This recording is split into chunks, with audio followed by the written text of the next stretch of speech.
Good afternoon, and thank you for letting me address you as friends, and I look forward to this conversation. Hopefully there's something that you can take away from this that's interesting. If not, maybe we can argue later or something. I know people here are not shy about getting into it, and I think that's really one of the great things about this group. I've taught music composition now for a little over a quarter century, and every once in a while, a curious freshman will walk into my studio and ask what they need to do to become a professional composer. At this point, I do exactly what my own teachers did. I punt. Because I think most of us recognize, I don't want to speak for everybody here, but most of us in this room probably do not support ourselves with the money we make from composing music. I know I couldn't possibly. So we do what we do because we believe in it. And we do what we do because we feel called to do it.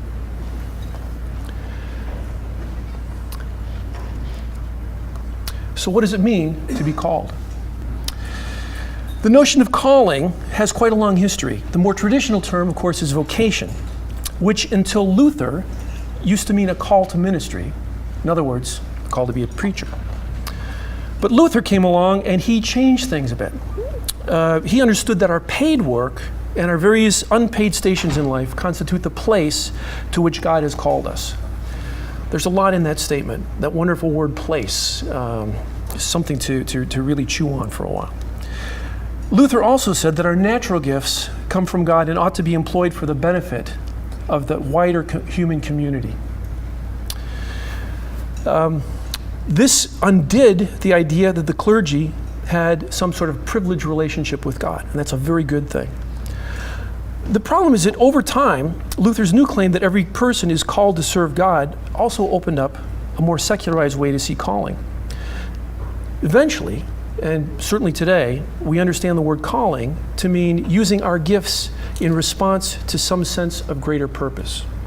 This is the wider view, certainly in culture, and I think it's actually even crept into the church. A question with this view is, must calling imply a caller? It also seems that vocation has become a way to urge or to justify an urge for me to develop and use my gifts. People talk about their calling a lot of times, and they're working as a barista, but I'm called to be an actor, or they're working as something else, but I'm called to be this, or they want to spend lots of time investigating something. And I'm not saying that this is necessarily bad that we develop our gifts, but somehow losing the sense of caller has changed the equation quite a bit. Well, I was invited this last summer. Actually, I was invited in January, but we had a big shindig this last summer to become part of this group. Maybe some of you have heard of it and even worked at it. It's a group called NetView. NetView is the network for vocation in undergraduate education, and their goal is to enrich intellectual and theological exploration of vocation among undergraduate students. Now, part of the advantage to being part of this group is, well, they invited me and said, yeah, there's a little bit of reading, and we're going to get together and we'll talk, and then all the participants are going to write a chapter, and then we'll get together and read those, and then, oh, great, a little bit of reading. Don't believe people when they say a little bit of reading. This was quite a stack. But some of the benefits were tremendous. This has really captured my imagination and rekindled a lot of things in my own heart and mind about what it means to be a composer and a couple of the other things that I do. And that's really the meat of what I want to do today. I want to show you some of the sorts of things. We don't have time to explore lots of them in great detail. I will pick one, and you'll see that one in just a minute. But let me show you some of the different things that come out of thinking about vocation. A question is, how have people of faith, not just Luther, but way before Luther and all throughout the church, how have people of faith understood the purpose and place of work? How might their convictions and insights reshape and re-energize our own? What does a fuller understanding of vocation oblige me to do? What does it free me to do? How does a fuller understanding of vocation change my sense of who I'm called to serve and how I serve them? How does it change the spiritual dynamic of my work? Does it actually change the work I do? or how I do it. And here I'd like to point out that the saints who came before us had a much grittier view of calling than we do. It not only changed their spiritual thinking, it actually changed their earthly doing. What they saw as their call and their mission had an effect on all sorts of things that they did with their hands, the way that they talked to each other, all these different sorts of things. For us, a calling, like I said before, seems to be this somewhat ephemeral idea that this is special for me to do, but it doesn't necessarily have the same grit. Another question that I was wondering about, because of those freshmen that come into my studio sometime, and because of my own composition students that I talk with all the time, will my own thinking about vocation have some outcome in my teaching? How will that happen? What sorts of things might take place there? Well, in the rest of my short talk today, I'd like to dig into some of that practical grittiness that I just mentioned. I want to focus on a word that I kept saying in different readings this summer, or at least it kept jumping out to me. Maybe it was the Holy Spirit, maybe I don't know what it was, but here's the word: response. In fact, I submitted a title for this talk, and I think I can stick by that title, but if I had to do it over today, I might have named it one of these two things. Maybe a short theology of composition as responding, or responding to God and others in our daily work. One of the books that I read is called Awakening Vocation. I would highly recommend this. I have a reading list of some other things if anybody's interested. A Theology of Christian Call by Edward B. Hannenberg. Hannenberg asks a really cool question. Is vocation a choice or a response? Do I choose my vocation, or do I respond to something, and does that become my vocation? Hannenberg says that vocation acknowledges the importance of discernment and decision. So it's not just a mysterious call that we hear a voice and just, oh, here I come, I can't help it, I have to come. No, this process of hearing one's calling or hearing one's vocation happens in many different ways. It happens with that piano teacher when you were 8 saying something. It happens when somebody else recognizes. It happens through events that lead you to do this or not do this, or failures that you have to overcome. Okay? So there is a process of discernment and decision, the virtues of choice, but recognizing that our decisions come as a response to something or someone beyond.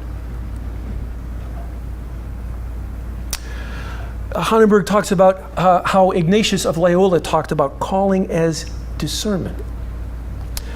Loyola describes this as an ongoing process of conversion and discipleship that trains the ear to hear the call of God.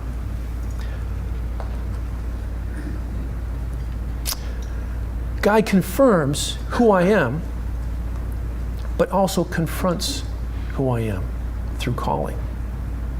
He confirms my giftedness, my ability to do the work, but he also confronts certain weaknesses I have and my inability to do the work or serve him well. This is true of the gospel. If somebody says, what does the gospel do for you? It confirms who I am. I know I am loved in Jesus, but it also confronts who I am. I have to follow him. Well, following some of the things that Hannenberg says, I would say, my own synopsis of his understanding here is, this same pattern of confirming and confronting needs to be part of my daily work.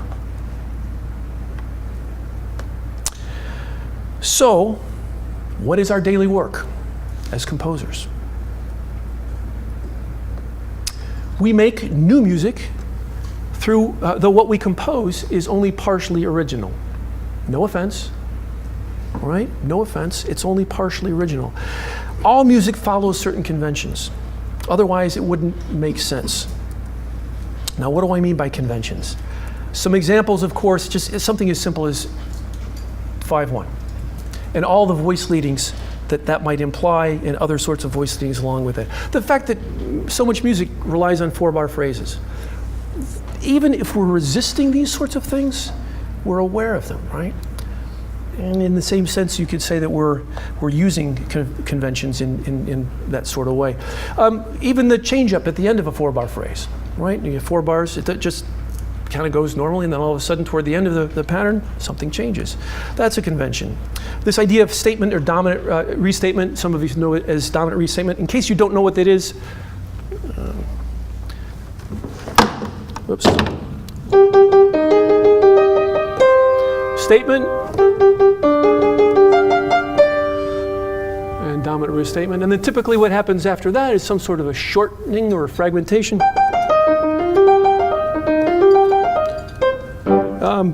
All sorts of, on and on and on. And it doesn't just have to be classical. If anybody resonates with what I'm about to play, please stand up. Anybody's birthday? That's a dominant restatement too. This is an example. Certainly many tunes that we know use this convention. Stylistic features. What makes a style is it follows certain conventions. And you could say that our conference this weekend is another kind of musical convention. Thank you. Okay. Just want to see if you're still there. So what is probably burning a lot of this up is computer designers have figured out that if they follow these conventions, they can make all sorts of things that make it possible for anybody to use to compose music. Not to be confused with the other sorts of Fruity Loops. We also know GarageBand. Many of our students come in with compositions. Hey, look what I wrote. And actually, how much of that did you actually write, right? So there's lots of fun things. There's voices and jam packs, different sorts of loops. If you want dubstep, if any of you don't know how to write dubstep and somebody asks you to do it, just get the dubstep blocks and you can do it. They even have things for more classically oriented composers. I'd like to show you those in just a minute. But they want to make it, computer software designers want to make it so that anybody can compose music. And the reason that they're able to do that is because they just study conventions and work these into programs. I'm going to show you how this works. I'm going to linger here for a little while because I think it's kind of fun. Yeah, even for little kids, they have little looping devices for little kids now, and just about anybody can make music. It seems. Whoops. The theme browser. Whoops. Sorry. I want to stay on this for a little while. There's something I don't know if you guys have run into this, but Native Instruments, which is a German company, makes some absolutely incredible software. And this next one relies on conventions as well, although it still takes a bit more compositional skill to use it. Oh, okay. Well, as you can see, there's quite a bit of things you can do with that, and of course you can change the pitches, you can change the mode, you can change all kinds of things. So there are all sorts of different things. You put these building blocks together, and that's one way to make music. If anybody thinks this is really kind of silly and ridiculous and otherwise, I'd invite you. Many years ago, I wrote a book that does pretty much exactly this sort of thing. It breaks down music into little melodic building blocks, like Legos that you can put together. And it doesn't sound bad when you do it the right way. It shows how to not only build those or use those conventions, but actually how actual composers break them to get certain sorts of expressive devices. So this idea of the smaller conventions, I think, is kind of fun. Well, anyway, this last spring I was asked to write a rock opera, and I loved it. My school did a rendition of Midsummer Night's Dream, and as many of you know who know that play, there's a little play within a play. So the fifth act became a little rock opera. The horrible actors, known as the rude mechanics, became horrible singers. Actually, they sang pretty good, but they just hammed it up, and they wanted me to do this in the style of the 60s. So I had to learn a lot of Beatles tunes and some other different sorts of things. And I want to show you another sort of software device, but before I did that, I just wanted to take a tune get us familiar with the tune, and then I'll show you what this another device can do. So I don't know if you can read the words there. We're going to start in the chorus, which is about after the double bar, three systems down. For the chorus, this is actually the end tune for the whole little opera, and this is where the audience joins in and everybody kind of sings together. I took 3 lines from the whole Midsummer Night's Play and I kind of rearranged them for this chorus. So the words are, "My love thou art, I think thou art my love." That's directly from Shakespeare. And then I repeated it this way. "My love thou art my love, I think. Oh, that my prayers could such affections could move. The course of true love never did run smooth." So we're going to sing that, okay? It's going to start right before here we go. Here comes the chorus. I'm not going to sing on the mic, but you can sing her. "My love thou art." Here we go. "My love thou art, I think thou art my love. My love thou art my love, I think.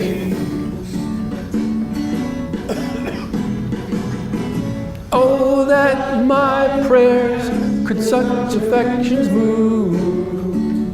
could move. The course of true love never did run smooth. The course of true love never did run smooth. All right, so that's the last tune. Now, I didn't use this program I'm going to show you now for the musical, but I came across this program recently. It's called Ludwig. And what you do in Ludwig is you just put some chords in there, put a melody line, or just the melody line, and it'll harmonize it for you, which is kind of cool. And then this little list at the side. There's 65 different musical styles. So you give it what's on the left and choose a style from the right, and you can get things like this. Klezmer Band.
So I actually wish I knew about this before the performance, because the director asked me to write a Muzak version of the tune for intermission, and that was kind of fun.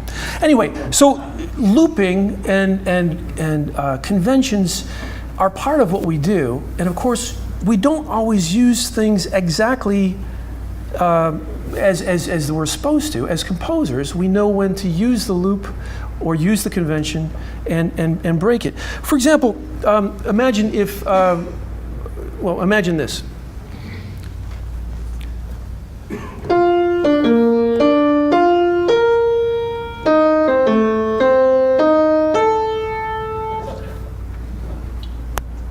That's how it should go. Right? That's following the convention. Actually, it's really cool because it's 3 notes down, 3 notes up,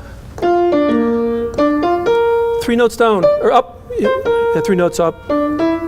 So it's taking it, but it's kind of shaping it, and that's more or less what composers are doing, right?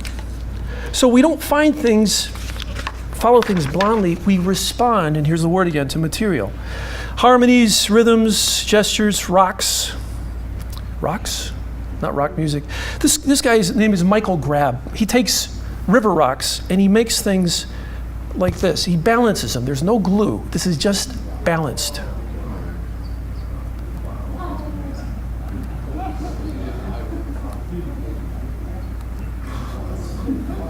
So he picks them up, he holds them, and he responds to the rock, and he knows how to balance it. Just like it said that Bach could listen to a little melodic excerpt and know immediately if he could write a fugue or run it in inversion, and he knew exactly what he could do with it. So what we do when we're working with material is a type of tuning.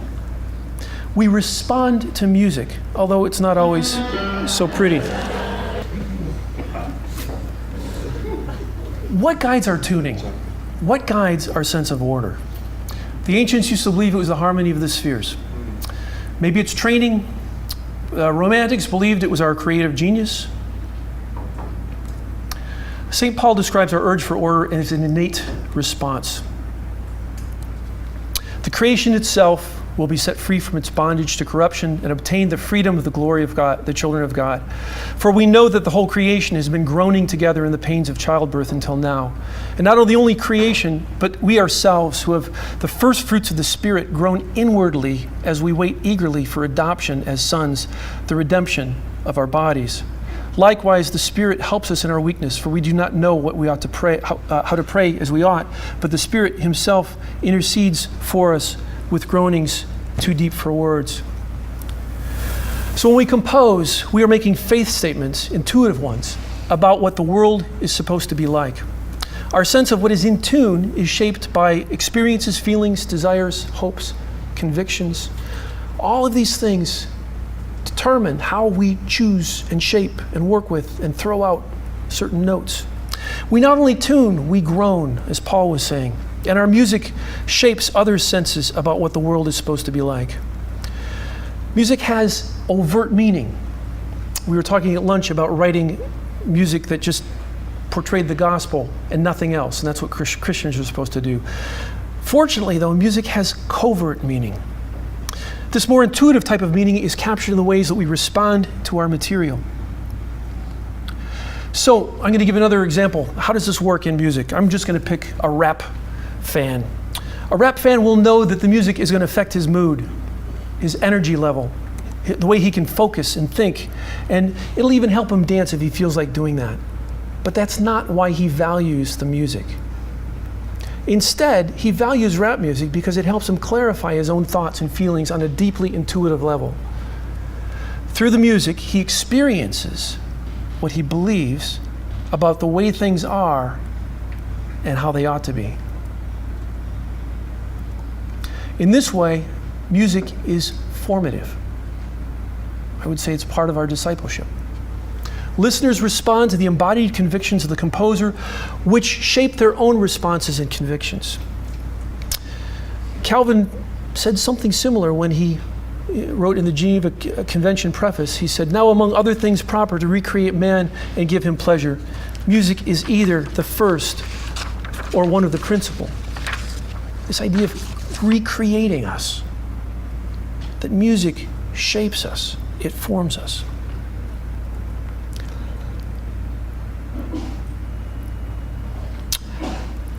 I'm going to wrap up with just a few more statements here. The work of composing, then, involves different types of responses to the material, yes, but also the Lord who daily affirms me and challenges me. Responsive work is not only much like prayer, it ought to become prayer, and testimony, and worship. My friend Liviu Mocan, a Romanian sculptor whom I've collaborated with before, said this about his own work. "When I'm in my studio, I'm not only a sculptor, I'm a sculpture. And God works on me as I work on my work." Responsive work resists the urge to impress. It resists sentimental emotionalism. It resists formalism. It resists an urge to justify myself in any way, remembering that such things are addressed in both the Old and New Testaments.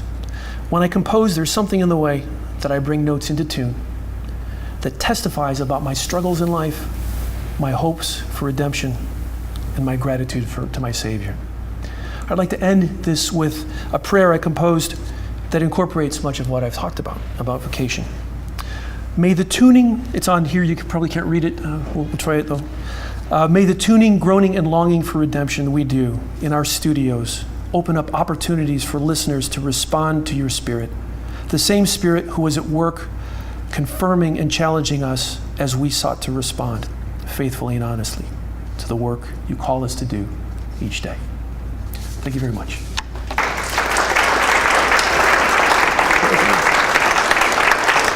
For those of you that don't know me, my name's Chris Ashbaugh. I'm currently in my third year of a four-year PhD at SUNY Buffalo, and I'm very happy to be here. Thank you so much for the opportunity to share with you. Again, my paper is called The Romance of the Impossible and the Reality of Transcendence. Man has always been defined by his capacity for story. In every era, women and men have, through story, bound themselves to the past, both their physical and spiritual ancestors, to the present, their loved ones and compatriots, and to the future generations likewise woven into this tapestry of human narrative. These stories are written in our names given at birth, our vows given at marriage, and across the stones that will one day mark our tombs. They are written in our art as poem, song, and sculpture, on film, on the stage, and in every form of media we so readily consume. In the inevitable circle of imitation of art and life, though we consume story in its variegated forms, we too are consumed by it. We are players and audience both. This harkens back to the very first gift given by God to the world in Genesis 1, time, which enabled both story and song, sequential arts, progression, if nothing else. We find in ourselves the need so strong to embrace one another in story that we share our profoundest thoughts in the most curious ways. There is, at the State University of New York at Buffalo, where I attend and teach, a certain bleak, whitewashed staircase, isolated in the corner of an academic building. On its walls rests the evidence of numerous prior vandalisms, subsequently covered up with dabs of fresh paint, save one small inscription. With each successive line added by a separate, distinctive hand, it reads. I wanted to give you an actual visual demonstration of what it looked like. I was in a bad place last year. I'm in one this year. Everyone is, and it gets better. Each line brings its own questions and revelations. Why does the first author need to share his story at all if the tragedy is past? Why share to complete strangers who can offer him no comfort? What did the second author expect? Camaraderie or justice? The third author offers only the cold comfort of humanism, the lifeless, inductive knowledge that all suffer alike, and perhaps it is implied, suffer alone. But it is to the fourth author that we must turn, who scrawls that triumphant line which has defined all human endeavors. It gets better. Curiously, the motive of our final vandal hardly matters, for his or her sentiment meets reality across every facet of the human experience. From the assurance of a mother to a fearful child, to the philosophical implications of our overly saccharine love songs, to the prayers said in memoriam for the dead. Every one of us clings to the hope that, in some true sense, it gets better. It gets better is quite like a fairy tale ending. It implies an author, certainly, and purpose for whatever dreadful trial we are enduring. It implies hope. By all we know in our real world, that is, the world accessible to the senses, this is merely wishful thinking. But none of us live like this is so. Rather, we live and breathe and work and play in a world that is very much full of the impossible. I use this term to refer to everything in our world that is beyond the physical, to concepts like love and friendship, as much as to narrative devices like sorcery and time travel. All of these hold a certain romance for the human heart, and none of them can be held in the human hand. It also includes those bits of magic we take for granted. Why, for instance, in Beethoven's Fifth Symphony, David, you stole my example, should three otherwise unremarkable Gs followed by an E flat be so powerful? Why his rhythm and not another? Some would call what Beethoven did with four simple notes a miracle, but I find it far more remarkable that any arrangement of sounds can quicken the heart or cause us to hold in our breath in anticipation.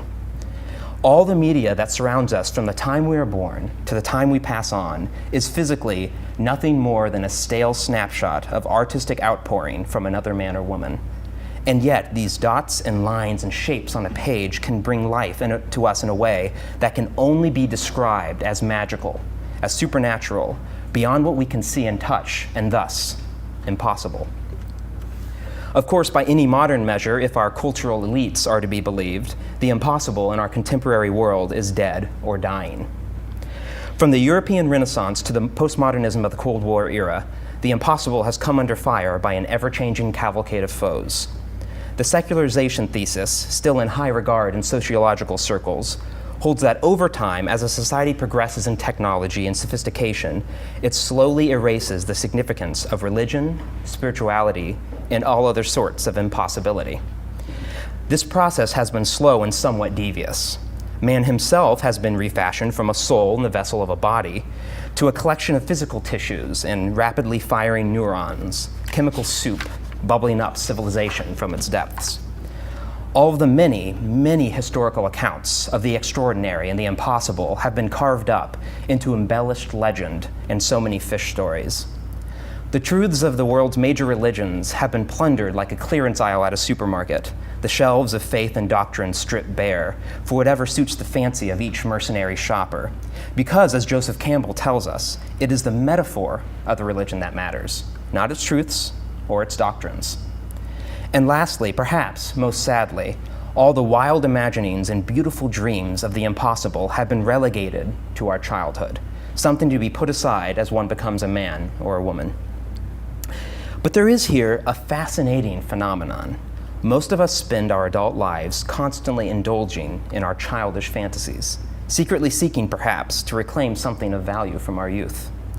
The turn-of-the-century British author G.K. Chesterton, in describing his intellectual journey, wrote that he was like a mariner or seafarer who, setting out from England and hoping to discover some wonderful new continent, instead got turned around and ended up planting the Union Jack on Brighton Beach.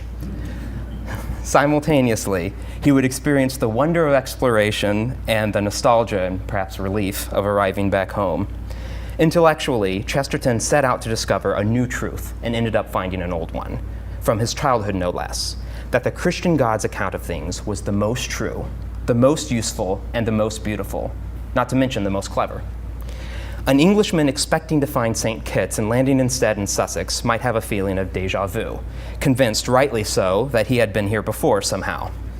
We ourselves, embarking on a spiritual sojourn for meaning, finding something very much like our childhood fantasies and the biblical morality we learned in Sunday school, would instead have a feeling of déjà su, from the French savoir, already known, as opposed to already seen. We are simply relearning what we once knew for certain in our youth. If the secularization thesis holds true, we should find our popular and critical media transformed, largely rid of the impossible. This, however, is not what we find. Instead, our popular culture is inundated with elves and aliens, magic and mutants, space travel, time travel, vampires, superheroes, apocalypses, dystopias, and above all else, the ironclad conflict of good and evil, guided at all times inexorably by an invisible, benevolent force or being. This phenomenon encompasses all our narrative-based popular arts, but even in our popular music, love is always destiny and hope is always eternal. The impossible, it seems, is continually romancing the human heart and nourishing the human soul. The allure of impossibility is, if anything, far stronger now than it was half a century ago, something we shall explore in short order. But for now, the question is why? Why does the impossible romance exist? This invites two alternate and contradictory explanations. Either we embrace the impossible because evolution has found it useful, because the arcane chemistry of our brain has fooled us into believing it, or we embrace the impossible because it is not impossible at all. It is true in a more important sense, reflecting what the world should and can, and by God Himself one day will be. It is true because it says there exists a greater world beyond what we can see, and there does. Every civilization is defined by the stories it tells. The philosophy, art, and politics of ancient Greece were rooted in the Homeric epics. The Romans appropriated these and tried to baptize them into an empire. The Anglo-Saxons had Beowulf at the intersection of the pagan and Christianity, and the English had Shakespeare and Milton at the intersection of Christianity and humanism. What sort of stories, then, do we tell in our modern world? To decide this, I must introduce the idea of resonance, both popular and critical. Only those stories that speak to generation after generation can truly be held to define a civilization. Any art in any medium is held to resonate only if it can capture the hearts and minds of individuals outside the particular time, place, and circumstances where it was forged. A resonant work, we can be sure, has something within it that is so central to the human experience that it is able to dramatically affect persons whom the original author hadn't the faintest idea of reaching. If we find that many of the most resonant works of the 20th century have at their center something impossible, then we can be sure that the current trends of transcendence we see today are not as ephemeral as they might seem.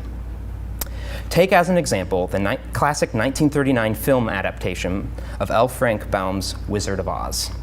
It is certainly beset with impossibility. An ordinary girl named Dorothy is transported to a magical land full of wondrous and terrible creatures, magic slippers, powerful witches representing good and evil, and the ultimate triumph of the good. In any adaptation from book to screen, of course, much material needs to be cut or altered. Appropriate to the cynical time in which it was made, the most significant change from the book to film was that in the original book, written in 1900, all of Dorothy's adventures were real. Oz was a real place that she actually visited. In the film, all of these fantastic happenings were only the result of the psychological churnings of Dorothy's brain after she suffered a traumatic injury. It is a powerful metaphor for the era of the film's origin, that they longed for the impossible, but believed their longings to be nothing more than a dream. Let us jump forward in time to an important 20-year span, the late 1960s to the early 1980s. Across this period, superficially similar works that resonate well still have dramatic differences in their views of transcendence. Consider first a staple of many American childhoods like my own, although looking around the room, I don't know how much this is going to resonate. Too young or too old. The cartoon series originally created in 1969 called Scooby-Doo, Where Are You? It featured the eponymous dog, a talking Great Dane, his slacker human friend Shaggy, their leader Fred, the largely useless Daphne, and the intellectual of the group, Velma. As is obvious from the titular character, this show already begs the impossible, but there's a twist. In each episode, the band of friends would stumble upon a seemingly supernatural mystery, be chased around in hysterics by some sort of ghoul or ghost, and finally manage to catch the villain, often enough utilizing a trap planned by the cunning Velma, and reveal them to be nothing more than an ordinary man. Just like the earlier film, Scooby-Doo involved a purposeful subversion of the impossible. Notice the sequence. A totally credulous group of friends, willing to believe anything, stumbles upon what appears to be an incursion of the transcendent into our mundane world. They flounder about uselessly until the rational Velma uses her cleverness to unmask the supernatural creature as merely a man, driven by greed. By the next episode, the group has returned to their credulous ways, seemingly unaware of the irony. Compare this to the Indiana Jones series of films, first released in 1981. Each time, the eponymous professor, an intrepid adventurer, sets out, totally incredulous, to recover an ancient artifact of great religious or mystical significance, which he does not expect to be a gateway to the impossible.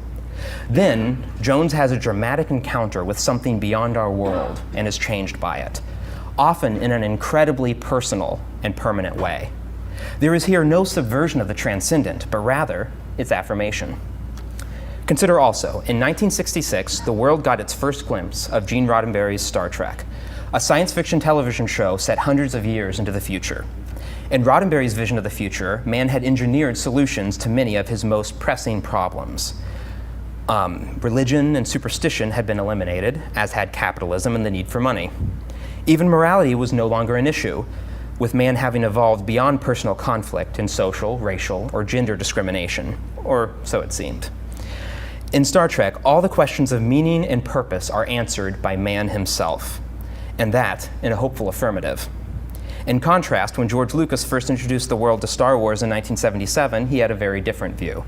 Though Star Wars was futuristic, it did not depict a clean, sterilized world bereft of interhuman conflict where the major problems of our modern day had been solved by a combination of human ingenuity and emancipation from religion. Star Wars put on display a rugged world full of broken parts and broken people, peppered with bright points of hope, rooted in the same fertile ground all impossible stories have been rooted in, the trust in forces we cannot see, hear, or touch. All of the futuristic technology in the galaxy was powerless to help Lucas's heroes in their cause. They were instead saved by a transcendent incursion into their mundane world. Now, pound for pound, it might seem that the modern stories affirming and rejecting the transcendent are relatively equal, with all four of the aforementioned examples still resonating strongly today in our popular culture. On closer examination, though, the equity is less clear. When some portions of a work resonate well with later generations, but other portions do not, a kind of resonant decay comes into effect. The work itself does continue to be enjoyed, but it is often recreated to better reflect the culture of the time. If we look at the recreations of Star Trek and Scooby-Doo from the 90s through to the present day, we notice that their anti-transcendent messages are turned on their heads. Newer iterations of Star Trek depict deeply flawed human beings, much like you or me. Admiration and defense of religion and spiritual beliefs, and strong implications of some sort of guiding fate, destiny, or even providence. Newer iterations of Scooby-Doo likewise retain much of the simple formula of the original, but have the mystery-solving gang actually encountering ghosts and demons and other horrifying yet undeniably transcendent or supernatural entities. But what of our field of modern Western art music? Though much of the modernistic music of the past century has been found alienating by the population at large, there are a few composers whose work has managed to reach much wider audiences than is typical of those in the classical tradition. Composers like Arvo Pärt, Henryk Górecki, Alfred Schnittke, and John Tavener all have two things in common. Though their music varies stylistically, most of it is far more accessible to lay listeners than their contemporaries' music, and each of them professed a faith that was foundational to their work. Their religion was not merely an artistic trapping, but an authentic spirituality acting as both the roots and branches of their artistic endeavor. Thus, God was the impetus for why they wrote, while their various religious traditions inspired the particulars of their compositional output. Chronologically, a similar pattern to the fictional stories emerges. Though Tavener was able to write explicitly transcendent music earlier, we see Pärt, Górecki, and Schnittke all embracing their faith in their music and shifting stylistically after the year 1975. Pärt had his new Tintinnabuli style, Górecki had his symphony of sorrowful songs, and Schnittke his requiem. What then must we do with all of this? Engagement of the impossible in modern narrative, and by relation in any other art field, including our own, has been largely relegated to adolescence, or that ridiculed pedestrian institution of entertainment. All of this the world corrals in the supposed naivete of childhood. Those unfriendly to the idea of transcendence see this clearly and want even that small bastion of wonder and belief stamped out. Recently, at a science festival in England, the eminent biologist and atheist Richard Dawkins quipped that it is pernicious to instill in a child the view that the world is shaped by supernaturalism. Dawkins knows that if we kill the dreams of the boy, we also kill the dreams of the man, and men who do not dream are rarely tempted by the wonders and beauties of the world around them to see behind it all the author himself. But if somehow that innocent and fantastic childhood flame could be rekindled, or better, never snuffed out in the first place, think of the spectacular possibilities of the impossible. The tide has already turned, if the wave of impossibility in our modern storytelling is any guide. Our responsibility as composers, performers, and educators is to kindle in those whose souls we touch in our classes and lessons, and through our performances and other sorts of art, this childlike wonder, to experience this déjà vu and recall what they once held dear. How do we highlight the impossible then? What sort of signs can we use? In his magnificent 1969 book, A Rumor of Angels, sociologist Peter Berger finds several signals of transcendence hidden within our daily human experience. In our tenacious sense of hope, in our childlike play, in our vigorous damning of evil, and in our capacity to laugh despite it all. We do all of these things in our music already. We hope, we play, we damn, we laugh. We are constantly seeking in these organized sounds to pierce the veil of our mortality and touch the transcendent, and in so doing, perhaps, to carry along with us our listeners. When we can demonstrate that the best parts of our literature, our art, our theater, our television, film, video games, dance, and of course music, all rely somehow on the assertion of the transcendent being true, we leave those who listen a simple choice. Either they are miserable marionettes dancing to their DNA and whatever that cocktail of chemicals produces, or the divine spark in their soul is truly recognizing the handiwork of its creator within itself and on display throughout the tapestry of human narrative, wherein each of us is a carefully woven thread.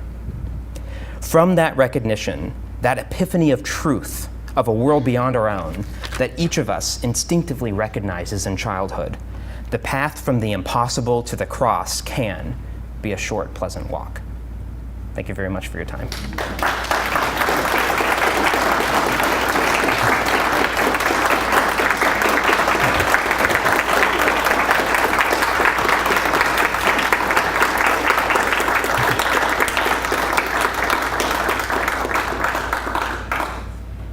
Well, are we going to do questions? We have 10 minutes. Are we going to do it both at the same time? Yeah. Okay. Two great papers, guys.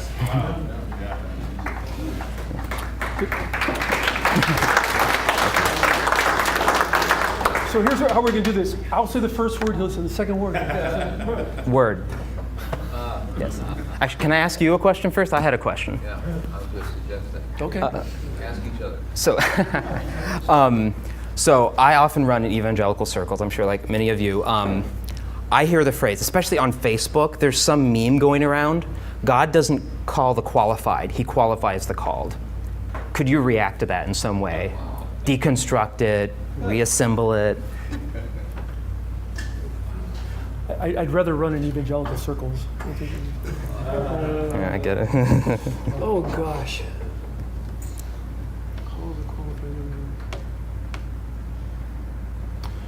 Oh, I disagree.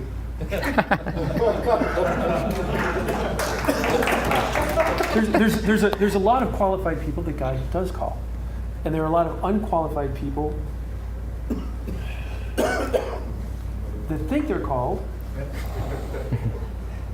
But what do we mean by how do we really know if we're called or not? So I think that's I don't think that's a helpful meme. I have a question. This could kind of go to both of you.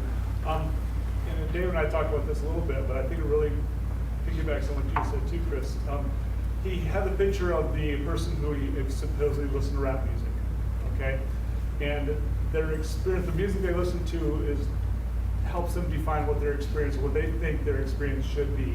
And now you're also saying story is that we are instilling dreams. It seems though, I mean, here we are as a group of art music composers, when the majority of the world seems to be in this shallower pop culture. What is our responsibility as both composers and teachers to train those to offer those stories of hope in non-artistic music, in non-art music or pop music? I mean, I think that's because that's the question that kids come to me with.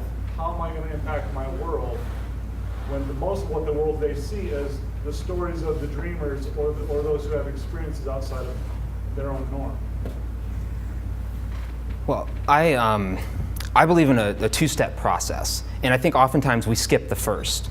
Well, our ultimate goal, a bit of a selfish one, but we believe it has value and beauty to it, is that their aesthetic standards rise, which hopefully would include more of our music, right? It's kind of, they're helped because we believe these higher aesthetic standards lead to deeper living, a deeper understanding of truths of the world, and a greater appreciation of beauty.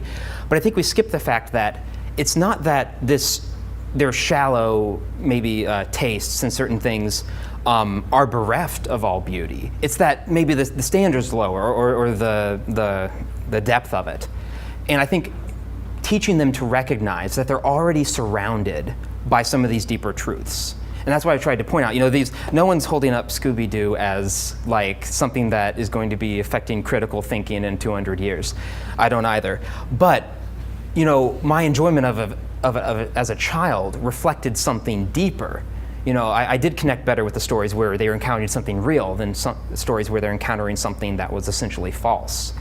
And I think when you're teaching someone to appreciate the beauty in the world, you say, what do you like? There's a reason you like it. You're connecting with something deeper, even if you think it's just a pure physical, like especially with music, the physicality of the beat. They think that's what they're connecting with. But if they're really to process it deeper and you show them the way, they'll find that there's actually something, another layer underneath the song, something more transcendent that they're really connecting with. And that's exactly what I was trying to show in the rap music. I would beg to differ with the distinction between art music as being classically centered and all other music being non-artful. I think there's formulaic classical music, and it's just as artless as formulaic popular music. And there is popular style music that is brilliant and deep and rich and really speaks to people. Even if you don't know rap music very well, which I didn't for a very long time, let some of your students who are good students and intelligent people show you what they're listening to, and you may be very amazed. There's some really good things happening in pretty much every style because we have a good God. And He will, and people who are, I would say, responding honestly and maybe resisting some of those things that I was talking about in any style are probably going to be able to reach the same sort of transcendent things. We really are in many ways talking about exactly the same sort of thing. How do we tap into this unseen, invisible stuff that we believe in? And I was just in one little area. I was just saying we actually do this with our work. The way that we manipulate notes is these are theological statements. These are hope statements. These are naive statements of how beautiful and how real and how horrible sometimes things can be. So trying to tie together several things that have just been said. Maybe the response to the statement, Chris, you made is God calls those called to become qualified to their vocation. I agree. I think, pick up on what David said. yeah, I think going back to story, kind of the theme of my essay here, I think we have to look at our lives like a story that God is weaving. And the amazing thing is He doesn't want us, we're not shovels, we're not spades. He doesn't want tools. He wants people to join Him in creating. I was going to bring up with David's lecture, the Tolkien idea of subcreation. We create because we were first created. We believe it's our highest calling because that is our first imitation of God. And I think, when you sense a calling, you're seeing markers along the span of your life that are pointing you towards it. You're seeing how He fashioned you. And then you're joining Him in the fashionating. We're joining God where we see Him already working. And I think that's how we're characters in the story, but we also help author it with Him, and He guides us through that. I think that's how It depends on what the definition of qualified means. Yes. It's formative too, not just summative. Yeah, I love David's idea of it's a process, it's a relationship, it's an ongoing, a continual thing. All right, here, you want to call him? Walter. Yeah, well, as you were sharing with us some of the software that creates these loops and these very familiar patterns that we can then draw in to recreate the Shakespeare Rock Festival, I was thinking about ragas and other Middle Eastern ways of not only having scales but associated melodic and maybe rhythmic formulae that are the right way to do things in that genre or those genres of music, and kind of a preventative way of doing things not the correct way. And I wonder, maybe we're not so far away from, these formulas that are part of non-Western traditions of music. Well, keep in mind, the statement, dominant restatement convention worked just fine for Beethoven. Sure. A lot of times. It's the interesting thing. What I like to do with my students is I like to go back and say, what should happen here according to what usually happens? we're not talking about parallel fifths although that could be too. You can take this anywhere. But we know exactly what the right thing is. Or why doesn't this cadence where the cadence is set up? And once we find that and you play it the normal way, you realize it's just as bad as my Star Spangled Banner version that I played. And so, but there's nothing wrong with the conventions when they work. They're conventions or they're patterns because there's something good about the these natural patterns. I didn't mean to disparage all patterning. I just meant that in the sense that these are set up in kind of dumb bunny ways and used that way and never responded to, I think that's where the problem comes. You call us. Two more. I just appreciate both of your talks so very, very much, and perhaps our ultimate vocation is to always point our world to our Creator. And I especially appreciate the observation about the films. When you were talking about Star Trek evolving, I was like, yeah, I'm a huge Star Trek fan, and you're right, it has evolved. And I think that the most popular films, which means we need to try to be accessible somehow if we're going to point people toward the Creator. I'm thinking about the Toy Stories, the sense of love and servanthood and all of those things that come out of them. To me, they always point to Christ, and I know this is not a question, it's a comment. I just want to say thank you to you both. And I'd point out that Toy Story, with that particular example, how much more powerful is it that it's, anthropomorphic toys coming alive and having personalities and seeming souls than if they somehow transpose that to a realistic movie. It's more powerful to us because of the metaphor, because it actually reaches the truth better, I think. Do you know if Lasseter is a believer by any chance? It just seems like all of his films. Lasseter? Yeah, John Lasseter, the producer of those films. No. He is. I don't know. Oh, I knew it. He had it. See, that's the great thing about great art is you see Christ in it. It can't help but come out. You want to pick the next one? Sure. I would just like to comment on the last thing, but even when we don't see Christ overtly, Right. my point I hope we would all consider is that I believe the Holy Spirit is still there covertly and shaping our values. Music reveals, shapes, and affirms what people feel, experience, desire, and believe, and it's fun. It's getting in there and it's speaking to us. The song I can't remember your name, or Joel. Sorry. Yeah, both talks were great. It really reminded me of, I believe it's in Colossians, it talks about Christ being the Word, all things are created through Him, both that which is seen and that which is not seen. And as image bearers, as being images of God, we are called to participate in the act of creation. And more importantly, we are said to be stewards of the earth. And as composers, our job is to be stewards of the sonic order of sound, of all pitch, waves. We are stewards of music. And there's a difference of just being stewards, but being stewarding well.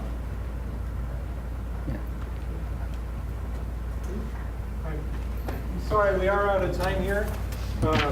We do need to get to our next concert, and in particular, Chris has a piece at the beginning of the concert. So we need to get over here. You definitely need to get to. But let's give a hand to both of our Biola University offers a variety of biblically centered degree programs, ranging from business to ministry to the arts and sciences. Visit biola.edu to find out how Biola could make a difference in your life.